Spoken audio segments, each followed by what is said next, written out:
want to take a scenario of a startup that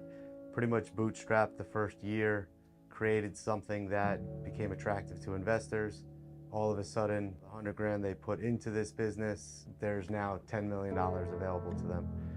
Use that scenario to talk about how you might think of using your expertise, how you would think about that as a whole to make sure that that works for them. Yeah, so startups are different in respect to initial cash outlay and how they're formed and their cash inflows, and ultimately how the end game for the startup is going to be. If you start up and your startup is within a profession, it's totally different than a startup where you plan on designing, patenting, and selling a product or idea or something that another company will want and acquire. So the way we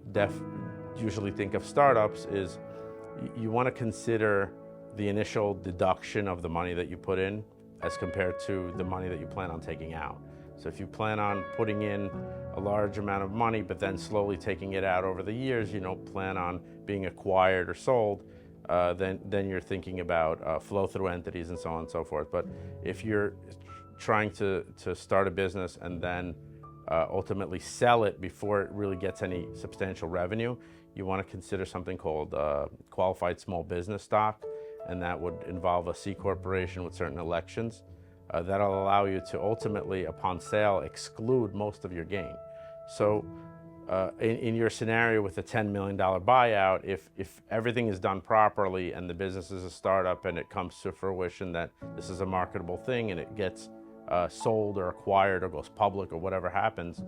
as the initial founder of the company, you can exclude a large portion of your gain, something called QSBS stock. So a lot of variables come into play. Again, a lot of people make the mistake of just starting an entity by going online and clicking a couple of boxes and paying $200, and they think that they did the right thing because that's the most economical choice,